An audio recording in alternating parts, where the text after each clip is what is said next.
সরকারি অফিসের চক্কর, জরুরি কাগজ জোগাড় করা। এই অভিজ্ঞতা তো আমাদের কম বেশি সবারই আছে, তাই না? কিন্তু কেমন হয় যদি এই সমস্যার সমাধানটা একেবারে বাড়ির কাছেই চলে আসে? ঠিক এই কাজটাই করতে এগিয়ে এসেছে পশ্চিমবঙ্গ সরকারের একটা নতুন উদ্যোগ। তো চলুন একটু বিস্তারিতভাবে জেনে নেওয়া যাক এই মে আই হেল্প ইউ বুথগুলো আসলে কি, আর কিভাবে এগুলো সাধারণ মানুষের জীবনটা সহজ করে তুলছে। আসলে অনেকের কাছেই সরকারি সার্টিফিকেট বা নথি জোগাড় করাটা একটা বিশাল বড় চ্যালেঞ্জ। কোথায় যেতে হবে, কি কাগজ লাগবে, কার কাছে যেতে হবে, এই সব ভাবতে ভাবতেই তো অর্ধেক বেলা পার হয়ে যায়। আর এই যে সাধারণ একটা সমস্যা কিন্তু ভীষণ গুরুত্বপূর্ণ, ঠিক এই জায়গাটাতেই রাজ্য সরকার একটা নতুন সমাধানের পথ বের করেছে। এই অফিসে যান, ওই অফিসে যান, এই করতে করতেই তো হয়রানি। ঘন্টার পর ঘন্টা লম্বা লাইনে দাঁড়ানো, কোনটা ঠিক তথ্য আর কোনটা ভুল সেটা বুঝতে না পারা, সব মিলিয়ে ব্যাপারটা যে কি পরিমাণ চাপের হয়ে ওঠে তা তো আমরা জানি। কিন্তু একবার ভাবুন তো, যদি এই পুরো পরিষেবাটা একেবারে বিনামূল্যে একদম বাড়ির কাছাকাছি পাওয়া যেত, তাহলে কেমন হতো?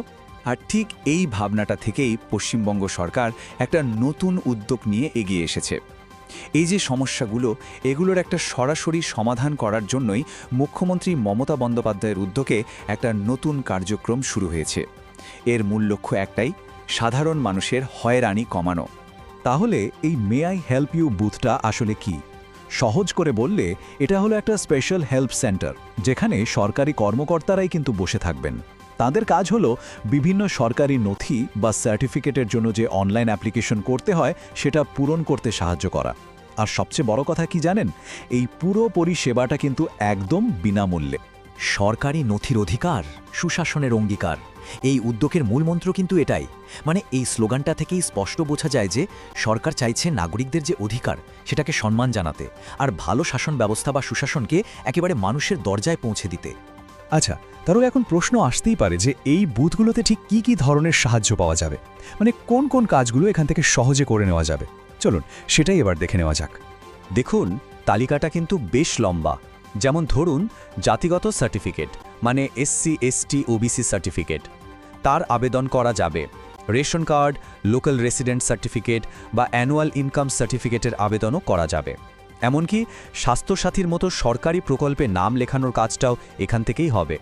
আর একটা খুব ইন্টারেস্টিং ব্যাপার আছে, সেটা হলো শুধু যে নতুন জন্ম বা মৃত্যু সার্টিফিকেট তা নয়, বহু বছর পুরনো সার্টিফিকেটের জন্য কিন্তু এখান থেকে আবেদন করা যাবে। এটা কিন্তু একটা বিরাট সুবিধা।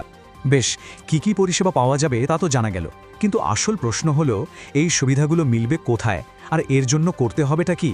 চলুন এবার এই জরুরি তথ্যগুলো জেনে নিই, যাতে সবাই সহজেই এই পরিষেবাটা নিতে পারে। প্রসেসটা কিন্তু একদম সহজ রাখা হয়েছে। নিজের এলাকার BDO office, SDO office, DM office কিংবা বাংলা সহায়তা কেন্দ্র, এই জায়গাগুলোতে গেলেই may I help you booth খুঁজে পাওয়া যাবে। আর সঙ্গে কিনে যেতে হবে বিশেষ কিছু না, হাতে যে কাগজপত্রগুলো আছে শুধু সেগুলো নিয়ে গেলেই হবে। বাকিটা মানে ওই অনলাইন ফর্ম ফিল আপের পুরো ব্যাপারটাতেই ওখানকার আধিকারিকরা সাহায্য করে দেবে। তাহলে পার্থক্যটা একবার ভেবে দেখুন।